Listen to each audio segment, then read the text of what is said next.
All right, this is WMRW LP Warren, and I think I have Maggie on the line. Maggie, can you hear me? Yes, I can. I'm right here. Okay, great. That doesn't sound too bad. We're talking to Maggie Gunderson today. This is Politics and Science on the 16th of March, 2011. And today we're discussing our nuclear catastrophe in our world today, happening in Japan. And after Maggie's off, we'll be talking to Raymond Peat. Dr. Raymond Peat is a physiologist from Eugene, Oregon, talking about how to mitigate the effects of radiation. Maggie Gunderson is founder and president of Fair Winds Associates and a freelance paralegal specializing in environmental nuclear safety and energy litigation in federal and state administrative law hearings. And you worked in the nuclear industry for a while, right, Maggie, as did your husband, Arnie? Yes, we both did. That's where we met. Well, thankful that you're with us here today, and I was hoping you could bring us up to date with what exactly is happening over in Japan and what the ramifications are for that part of the world and for us. Okay, well, the news that just came during the last hour is that all the fuel has boiled. Say that again. We lost you there. All the fuel has boiled dry in Unit 4. And that was in the spent fuel pool. It's not in the reactor itself. Mm-hmm. Now, that was a full core offload. So that's a tremendous amount of radioactive fuel that is getting very, very hot. And there's the fear that it could catch on fire. If it catches fire, those particles become airborne. Mm. It's a worse scenario than having a meltdown. It is? Yes, it is. Because that radiation will travel anywhere. If there's a meltdown, it does get into the water table, but you're able to monitor. They might even be able to corral some of the contamination and do things to mitigate. But this is airborne, and this will go wherever the air blows. It's like if you see someone smoking a cigarette and somebody just walks past and the plume changes. The plume can move in whatever direction the wind is blowing, towards Tokyo, towards the U.S., towards mainland China, and across the rest of Japan. It can go whichever way the wind is blowing. And I know. Go ahead. Sorry. I know Chernobyl was terrible because it was an explosion, and that forced the radiation. And that was a core meltdown, wasn't it? No. Oh, wasn't. There was a graphite fire. The Chernobyl plant is a graphite plant and was not a liquid reactor like we're talking about. And there was a fire in the graphite. At Chernobyl, only 3% of the radiation escapes. The other 97% is still inside the containment, inside the sarcophagus that they built around it. This accident, since the containments have failed, this radiation is getting out to the environment. Matter of fact, the U.S. Surgeon General was on a tour in California and spoke of the fact that anyone in the U.S. should consider getting potassium iodine to protect their thyroid. It would be a prudent thing to do. And the NRC announced today, and the State Department announced today, that they've told all personnel in Japan, the U.S. personnel in Japan, to go at least 80 miles away from what's happening. And that's more than double what the Japanese are saying. And the NRC is usually, I never thought of them as being actually that worried about low-level radiation. Well, it's not low-level radiation. It's not an explosion like a bomb, but it's not low-level radiation. Okay. There are no more personnel on site operating the plants. They've had to remove them because the radiation levels are too high. So basically, things they're just running their course. They're running their course. They do have people who are risking their lives to keep, putting water on the plant and taking care of the plant. That way, to try and they're pumping seawater up there, but there's no operational things that they can do. And so that's the fuel rods. Are they the ones? And it was number 4, one of the reactors that was out of commission, and so all the fuel rods were waiting to be. Yes. Okay. All the fuel rods had been offloaded into the fuel pool. So what's really scary about that, and is that there are no control rods to put in to slow down the reaction. The fuel rods are in the fuel pool, and there's no way to, as the water burns off, there's nothing to keep that fuel pool cool. Jeez. If the fuel gets really hot and starts a chain reaction, it cannot be stopped because there's not anything to moderate that chain reaction. That was the difference with Chernobyl. Chernobyl's a plant that works as the chain reaction is going on inside. The operators have to work really hard to pull it back. It's like a gas pedal pushing downwards all the time. In the Japanese plants, which are the same as the Vermont Yankee plant, they're boiling water reactors, the same vintage, same design. They're General Electric boiling water reactors, and they also both General Electric and Westinghouse now are owned by the Japanese. The boiling water reactor works. You have to push the gas. You have to push the reaction to happen, and you have a lot of control on it. Mm-hmm. But they don't have control on this because this is the spent fuel all just sitting there together. There's no control rods in there. And as the decay heat causes many chain reactions, you could have a fire or a meltdown in the fuel pool itself. God. So that's as technical. That's about as technical as I can get. You listed on your website that I'm a nuclear expert, and I am an industry expert, but I'm not. I'm a paralegal, and I'm a mediator, and that's the angle. I'm not as technical as Arnie. Okay. Well, you're probably more technical than I am and most of the people listening, so I think that suffices.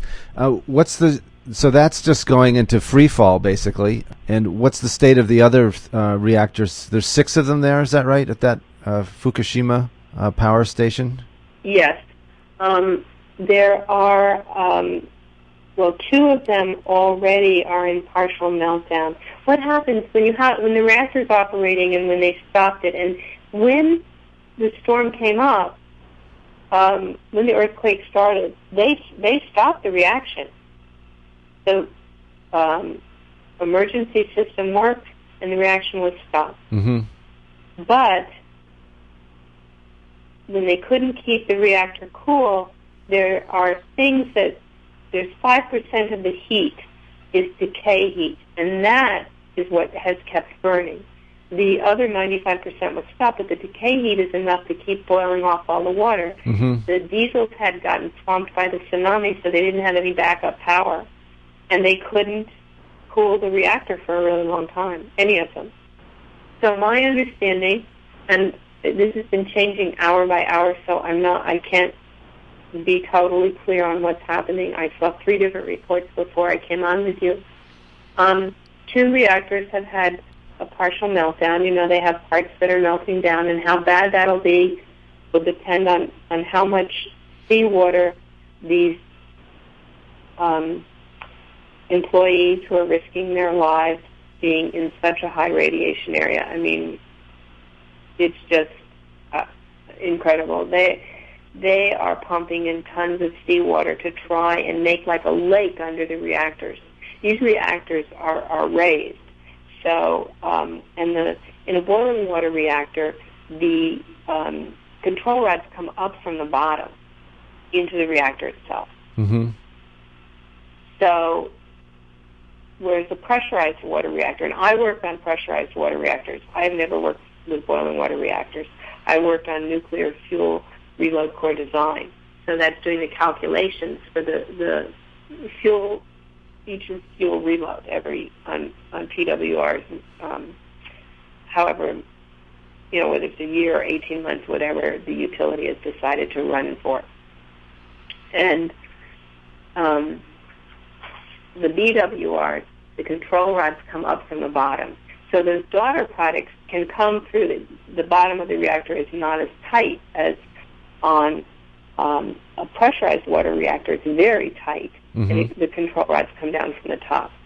So those daughter products that are generating all this excess heat are slumping into the bottom and making a molten mass, and that is coming out of the bottom of the reactor. That's why they're trying to cool it. They're making a lake underneath that, between the base of the metal reactor and the vessel itself and the concrete base of the containment. Someone asked me, is this special concrete? So special nuclear grade concrete. It's concrete. It's just regular concrete. I mean, like you would find on a bridge or something. There's not a special nuclear grade to it. Mm-hmm. And how long can that hold up to temperatures that I've heard are like 2,200 degrees? Well,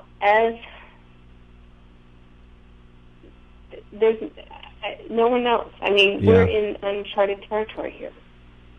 The fuel pool can get up to 4,000 degrees. Oh. And we're in uncharted territory. And when there's some studies, I looked at them today, and NEI, the Nuclear Energy Institute, which is the lobbying arm of the industry, is saying this, there can't be a fire in the fuel pool. Well, there's already been one. There's, the containment can't leak. Well, two of them have blown their lids off. Right, so we need to go back and look at the general design criteria on every nuclear plant. And a lot of them are just, they're too old. Vermont Yankee, Oyster Creek, Pilgrim. These are very, very old plants that don't have any current safety standards around them, and they have been, all of the parameters under which they were built have been grandfathered in, so they don't meet the current regulations. Yeah, that's scary. And Vermont Yankee got an uprate 10 years ago, I think. So it's actually... And the uprate is really a frightening thing, because if there's an accident at Vermont Yankee, then there is 40% more radiation than a normal accident because of the uprate. Even though the uprate was 25%, the way the daughter products act, the way the material acts, you get 40% more radiation in the uprate. And the emergency evacuation plan was designed around the way the plant was built before the uprate. It is not possible to get everyone out before there would be a lethal dose if there was a severe accident at Yankee, like there has been here, because there's just the evacuation plan, emergency plan does not work. Now we only have a few more minutes, Maggie Gunderson. I was wondering, people would say, well, the Vermont Yankee is not at risk because it's not an earthquake zone and there's no danger of tsunami, but it is next to a river. Is there a flooding danger there? Yes, there is a flooding danger there. Hurricanes that could knock out power or do something to unstabilize the grid.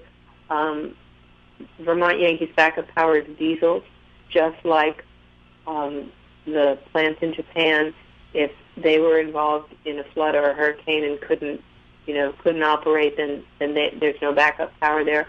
And if a huge storm and flooding knocked out the surface water that cools the plant, and that comes out of the Connecticut River. Mm-hmm.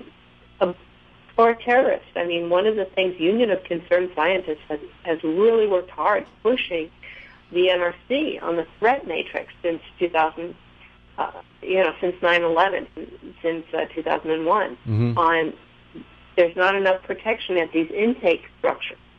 And if somebody took a Miami Vice-style boat and filled it with dynamite and ran it in there and knocked out the surface water at the same time the diesels were knocked out, somehow you couldn't cool that plant. And the NRC does not consider that a realistic part of its threat matrix, so they don't even consider these as possibilities. Well, that's not very reassuring, to say the least. Maggie, I know you're not a meteorologist, but what do you know how the fallout from what's happening in Japan might behave? Have you talked to anybody who has an opinion about that? I don't know that. There's no one knows, and again, no one knows. I mean, will a lot of that come across the Pacific and come to the U.S.? There was extensive data from bomb testing that was done in the Pacific originally, and a lot of that strontium and cesium were carried to the U.S. during those tests and absorbed into kids' muscles and bones and things. So I don't know. No one knows. We're in uncharted territory. This accident is worse than 3 Mile Island, worse than Chernobyl, and is the worst accident that this world has ever seen. God. Of any kind of industrial accident or any kind of, in terms of an illness. The only other thing that was as bad as this was the bubonic plague, but that ended. Here, there's a half-life of hundreds of years on some of these radioactive isotopes and with the plutonium, and these plants are running with a mix with some plutonium in them. There's going to be 250,000-year waste left. Jeez. Well, it sounds like you were once, I assume, in favor of nuclear power. It sounds like you may have changed your position. That's correct. I was in favor of nuclear power. I believe, I'm a woman, and I was part of Jobs for Energy Independence, which was a U.S. organization, and I was working in the nuclear industry in part to make sure when there's plenty of energy available, women and minorities have jobs. And when energy gets really costly or there's economic issues, women and minorities lose those jobs. So that's why I began in the nuclear industry. And the scientists had assured me it was the safest thing, and I don't believe it anymore. Mm-hmm. Well, I can see why. Maggie, I'm going to have to... go ahead, please. I hope I've answered all your questions, and I want to tell everyone, please, to, be praying or thinking for the people of Japan. This is a terrible, terrible tragedy. All right. Thank you very much, Maggie Gunderson, and I hope to check in with you again soon. Okay. You're very welcome, John. Take care. Yeah, you too. Bye. Bye.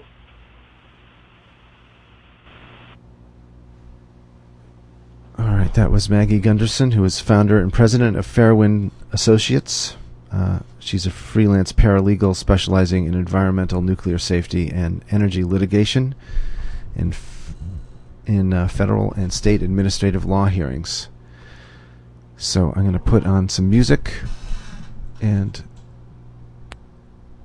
let's see, something by Tom Waits, and I'll be back with Dr. Raymond Peat, physiologist, and we'll be talking about radiation, its effect on life, and how to mitigate the negative effects, which I think is all they have.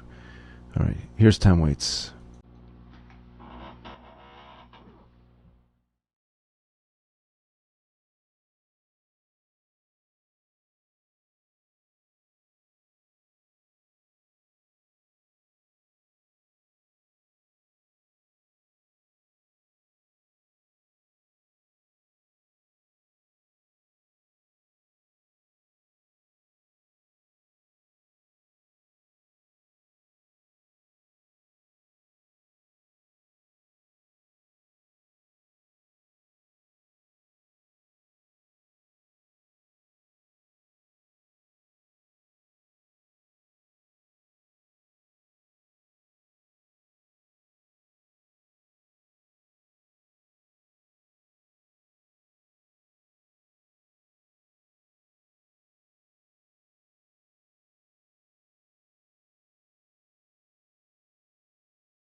All right, I'm back live here on the 16th of March with Dr. Raymond Peat, who's a physiologist and a biologist and a science historian from Eugene, Oregon.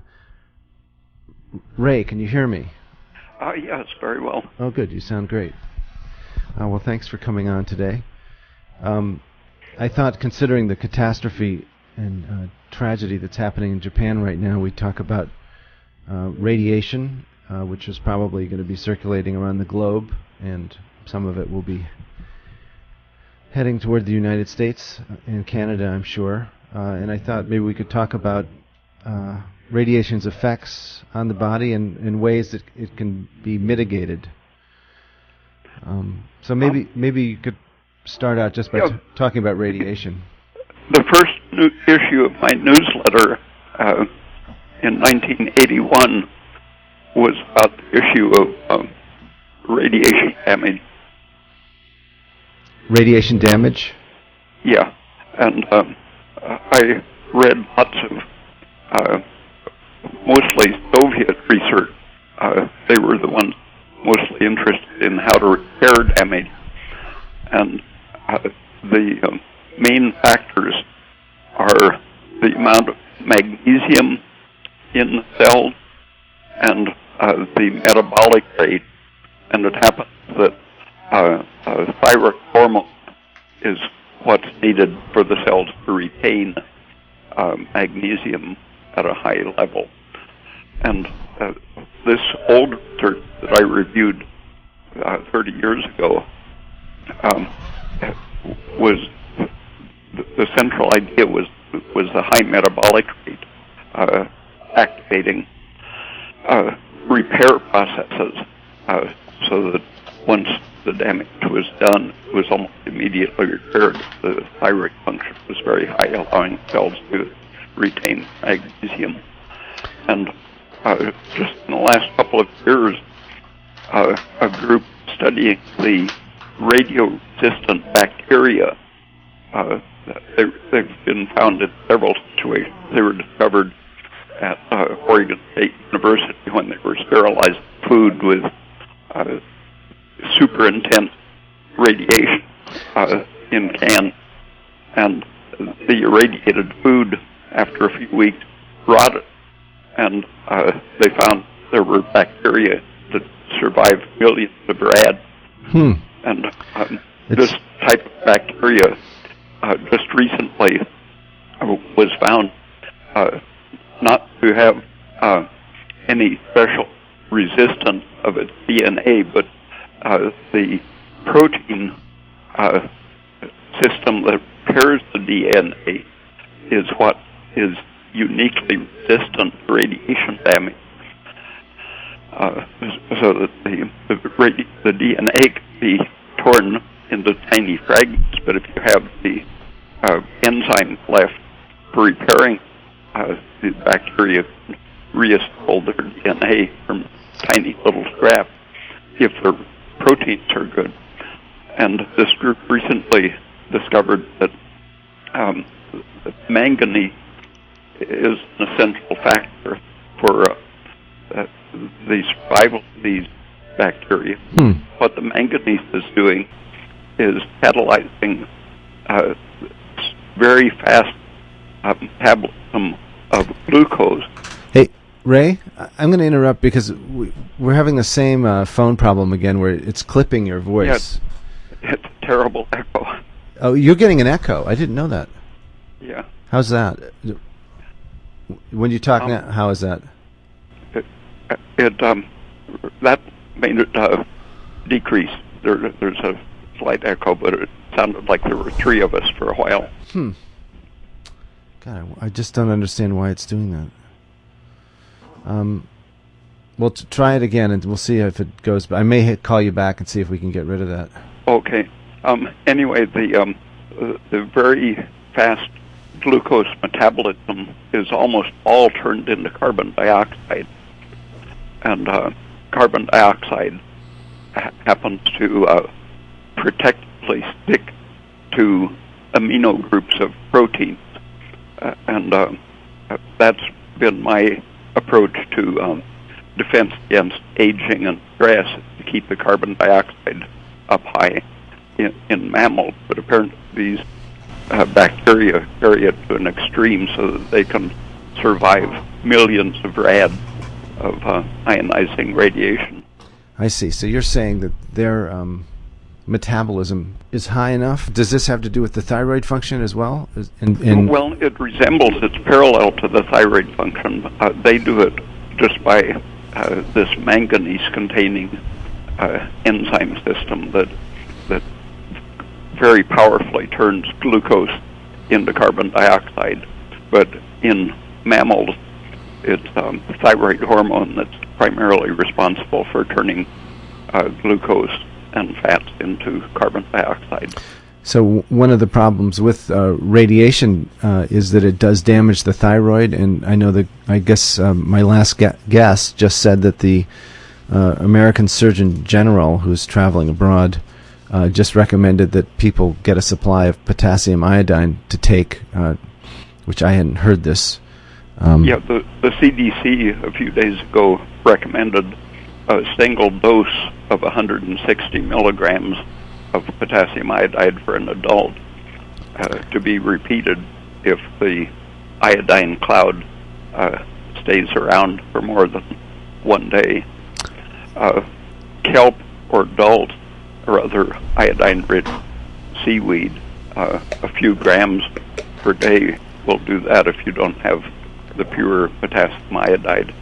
And even the antiseptic tincture of iodine, if you paint some on your skin, people have used that to disinfect water. So if you're not allergic to that, that's an alternative way of getting your iodine up. But I think the basic thing is to keep your thyroid hormone active, if necessary, by using a supplement of thyroid hormone to keep your thyroid stimulating hormone, the TSH, down as close to zero as you can get it, because that's good for many reasons, including that your thyroid isn't going to be metabolizing, and so it won't take up the toxic concentration of radioactive iodine if your TSH is kept at zero.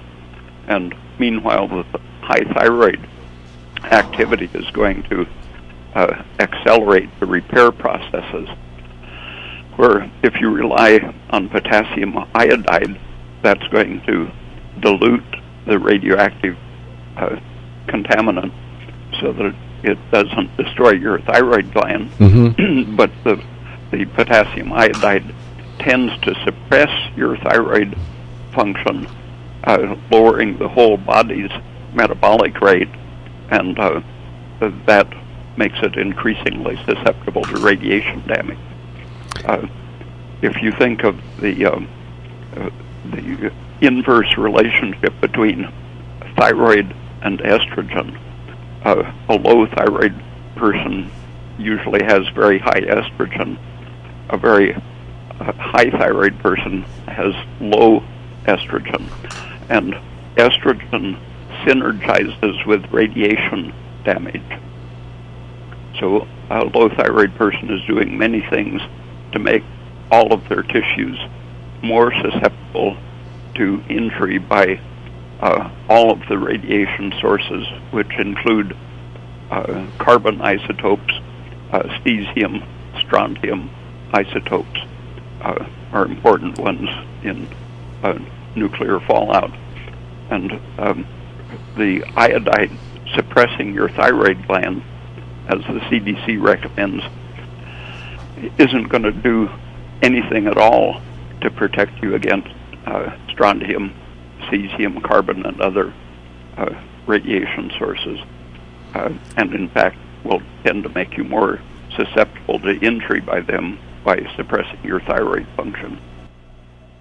Because if your thyroid's functioning, you'll be able to remove those quicker?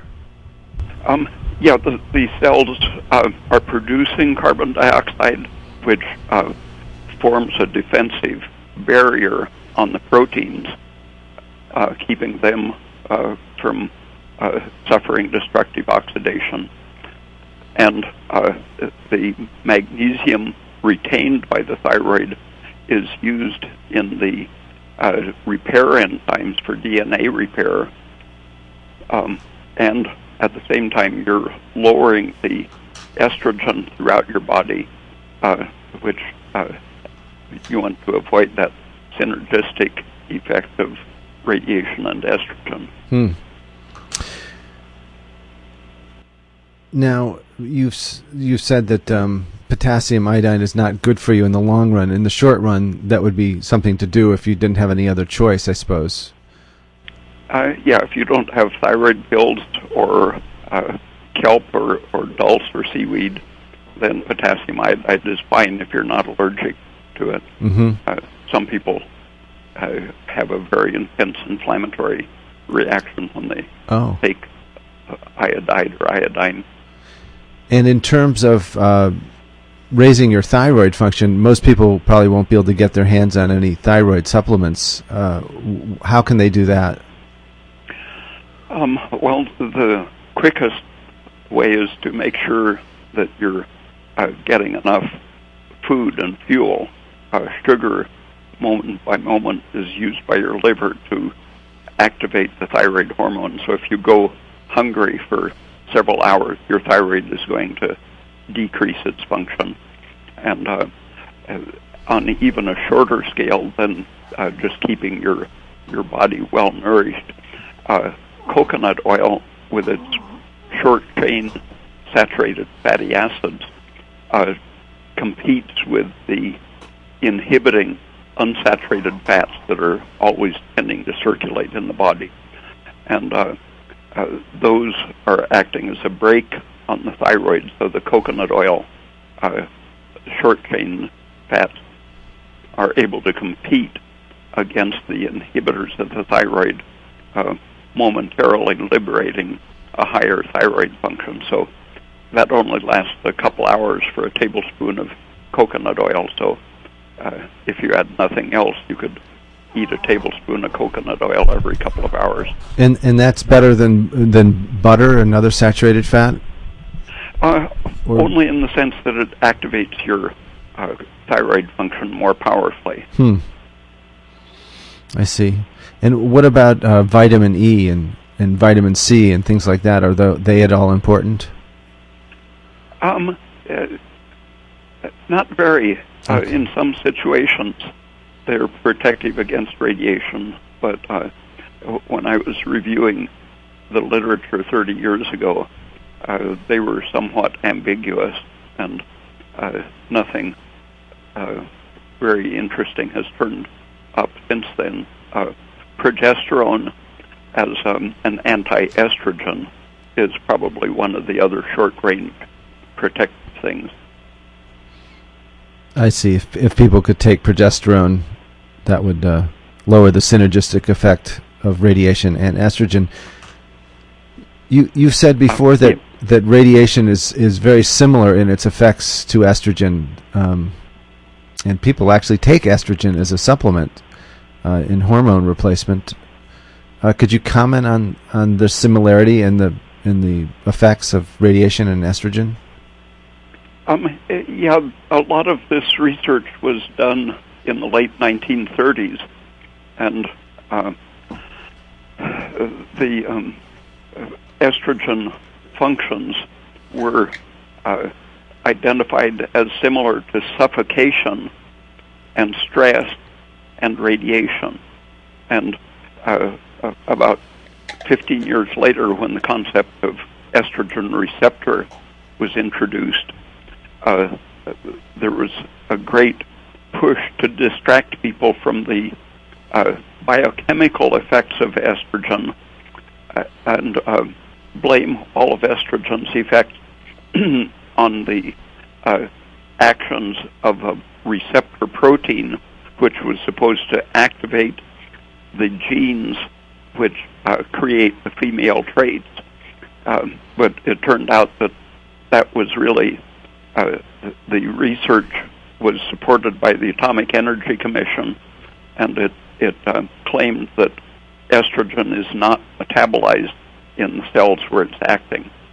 And 20 years later, that was proven to be absolutely false. And the fact that it was supported by the Atomic Energy Commission and done by a man who had been working in chemical warfare, I think makes that the whole foundation of the receptor theory suspect, because the 1930s research was very clear that any stress activates, including the protein that is now called the estrogen receptor. Any injury to the organism increases the appearance of the estrogen receptor as well as the estrogen functions, which include inflammation, water uptake, suppression of the respiratory function, and eventually atrophy and fibrosis and calcification. And cancer. Yeah. And radiation has those similar effects, I understand. Yeah, biochemically they seem. My dissertation was part of it was trying to find anything different between radiation, stress, and estrogen's effects, and I couldn't find any basic physiological or biochemical difference between them. They both interfere with oxidative metabolism and activate the stress metabolism. So I think that means that we have evolved estrogen simply as a way to activate certain biological processes, cell division in preparation for implantation of the embryo and uterus, cell division to develop the breasts to give milk, and cell division in the pituitary to activate prolactin secretion, and it takes only about 12 hours of exposure to estrogen to get those processes going. And so I think the biological meaning of estrogen is just like a quick jump start function for certain processes. And the chronic use of it is completely contrary to the real biological research, and really has no foundation other than the marketing departments of the drug companies and the whatever the military has in mind. How does the military fit into this? Well, they are the ones that promoted the concept of the estrogen receptor.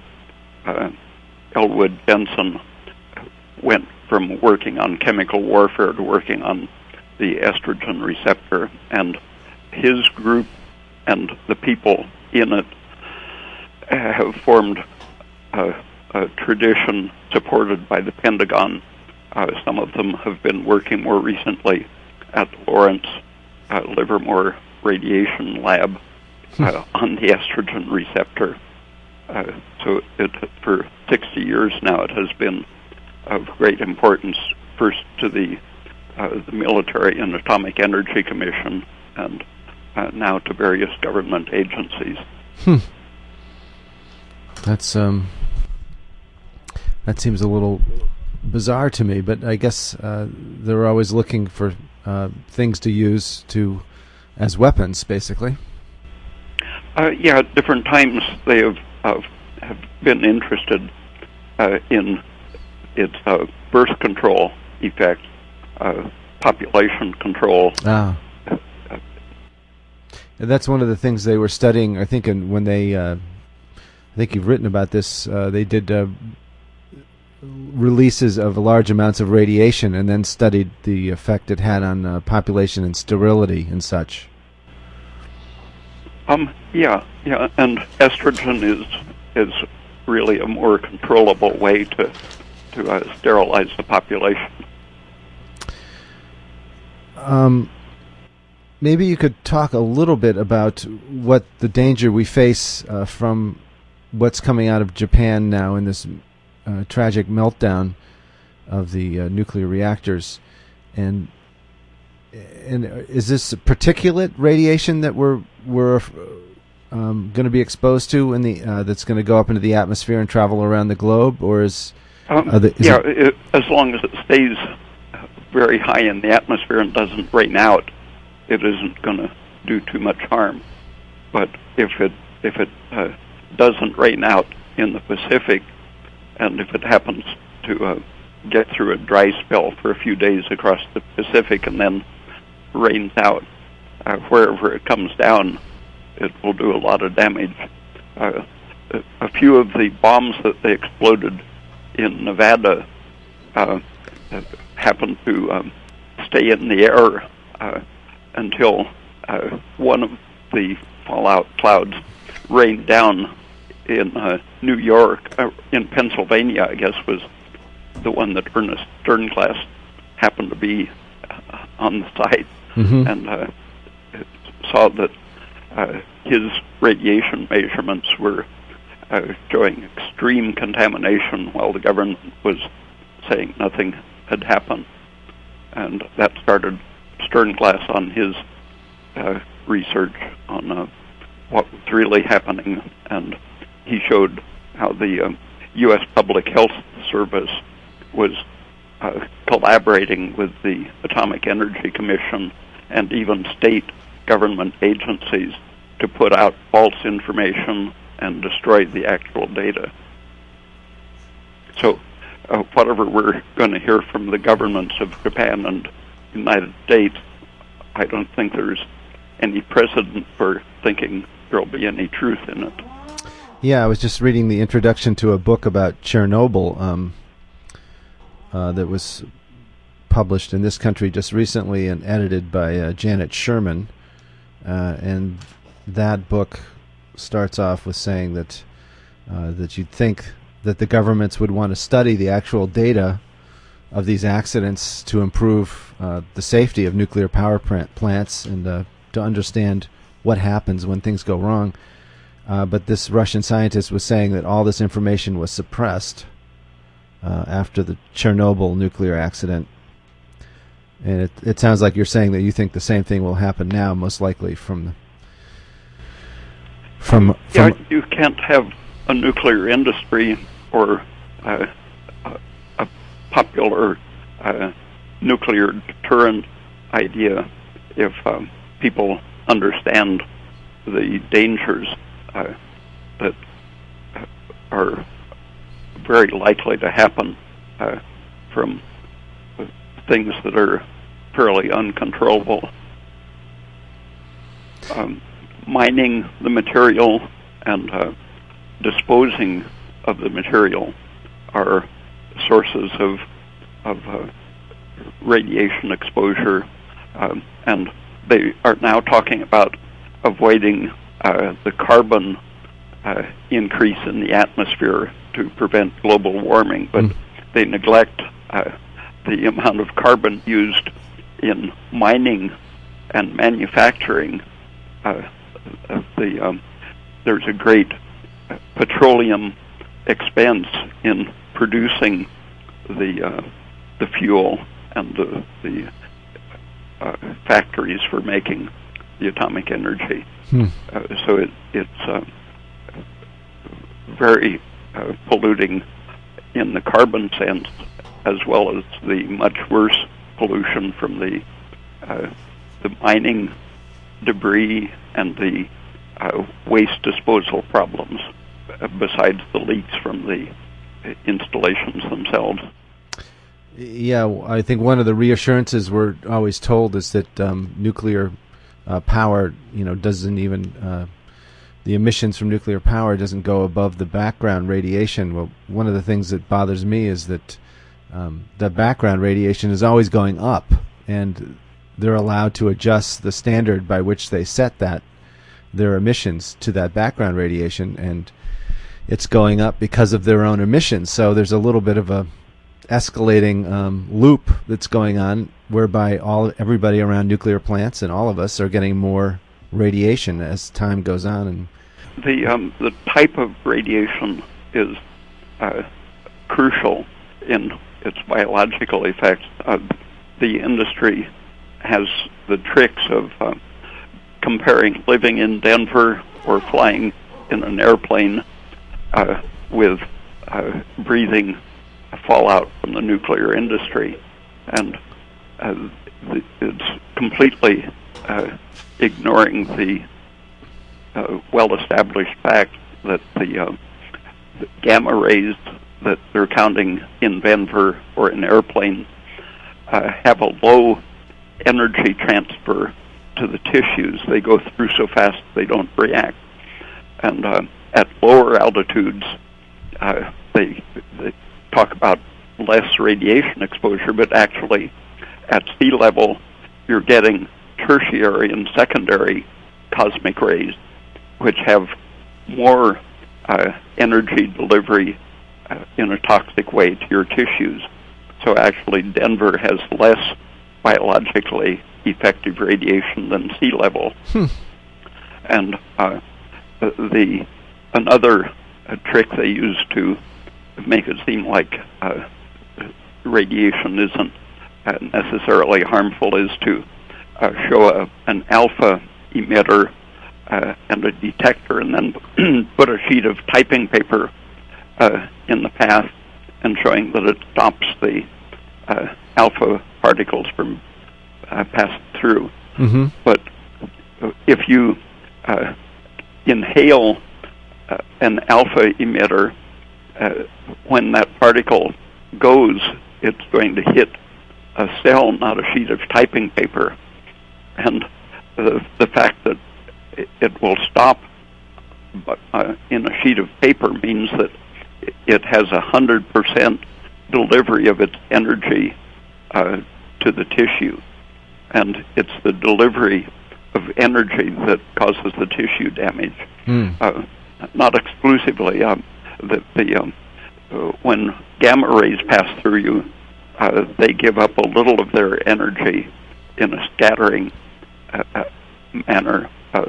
So they have a very low linear transfer of energy, but they still do damage by a partial giving up of their energy. So the low velocity is what really harms you, and so if you have inhale a particulate of that's radioactive, even though it might not be that much radiation, it's the fact that you're just getting all of it in one place that makes it so serious. Yeah, the beta radiation from iodine and strontium and cesium, basically all of it's going to be absorbed when a particle decomposes in your tissues. Could you just... It's not as locally intense as alpha particles, but it's much more effective at tissue delivery than X-rays or gamma rays just passing through your body. I see. And just for those of us who don't know, could you just quickly summarize what alpha, beta, and gamma mean in terms of radiation? Alpha particles are actually an atomic nucleus, and so it's a big fat particle that stops easily when it runs into cell material. Mm-hmm. A beta particle is an electron, which is much more able to pass through cells without being absorbed, but it still is a particle of matter or of electricity. X-rays and gamma rays are photons, so they're analogous to light, and the certain frequencies will resonate more with the living substance, so that X-rays have a fairly intense interaction with living material compared to gamma rays, but still they can be equated. The amount of energy delivered to the tissue, or the linear energy transfer, LET, is how you compare the different types of radiation. Mm-hmm. And so I suppose it's impossible to make this comparison, but I'm going to ask you anyway because maybe there is a way. If we have fallout from some accident like we're having from Japan, how does that compare to going in for medical X-rays or dental X-rays? Or is there a comparison to be made? Oh, yeah. The thyroid is damaged by all of them, but if the cloud is very fresh, close to the factory, iodine has a half-life of 8 days, so it takes 3 months to disappear. So if it's your thyroid you're worried about, and if the cloud taken a long time to get to you, then it could be that the X-ray to your head and neck would be the worst. Mm-hmm. But usually the fact that you breathe in or eat the particles, it's going to mean that the fallout is worse, considerably worse than just having a dental X-ray. Now, I know there's a scientist named Dr. Christopher Busby, and he's criticized the safety standards by which the international agencies grade how much radiation a person can take. And I think he's basically talking about what you're talking about here, which is that the standards that they use now take everything, all doses of radiation, as if it's a whole body dose, and it doesn't take into account as if it's spread evenly through all your tissues. And he's saying that they don't take into account the fact that it's often quite localized and therefore causes much greater damage because the energy is all focused on one part of the tissue. The dental X-rays tend to cause cancer of the eyeball, the brain, and the thyroid, but the estrogenic effect will cause a series of dental X-rays to make a pregnant woman deliver a premature, underdeveloped, underweight baby just by the systemic estrogen effect. But it does cancerize the things that are closest to the exposure. And I get it. The government's tendency has been to use whatever measure sounds the least threatening, such as failing to make the distinction between the local dose and the total body dose.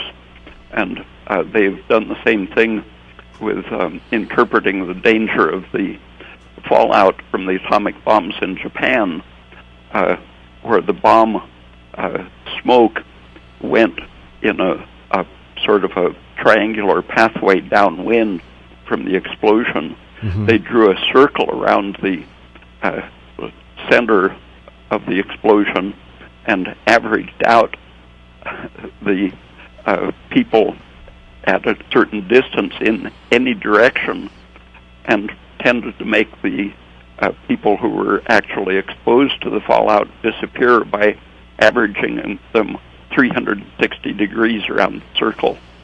I see. Thereby lowering the incidence of problems. Yeah. Well, Ray, I'm sad to say that we're out of time. Maybe you could just, if you could, maybe it's not possible, to summarize quickly the things that people could do to mitigate radiation problems.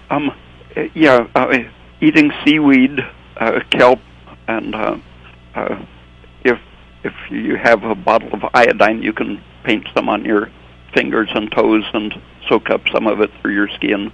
And all of this shouldn't be done until the cloud is actually here, because excess iodine is toxic to your thyroid in itself.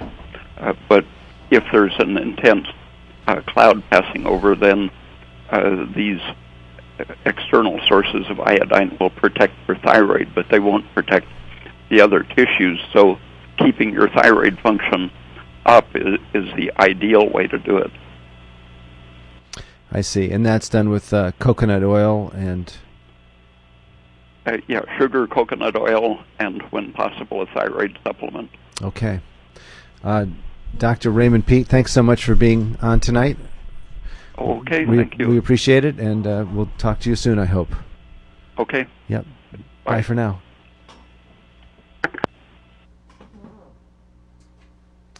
And thanks for listening tonight. This has been Politics and Science. I'm John Barkhausen, and that was Dr. Raymond Peat, and you can find out more about his work at his website, raypeat.com. That's RAYPEAT.com. A lot of very interesting articles. And let me just remind you that the fundraiser, although it should be over, is still going forward on slow mode. We're at about $8,320, and we got to get to $9,000. So we really appreciate all of you who have donated and all of you who are about to donate. We just have a little bit more to go, and we'll have our operating expenses for the entire year. All donations are tax deductible. And how do you do it? Well, you can go to WMRW.org and click on the pig to make a credit card or PayPal donation, or you can send your check to WMRW P.O. Box 95, Warren, Vermont 05674. That's P.O. Box 95, Warren 05674. And this program and the following program present the viewpoints of its producers and participants and don't reflect an official opinion of any other person or organization.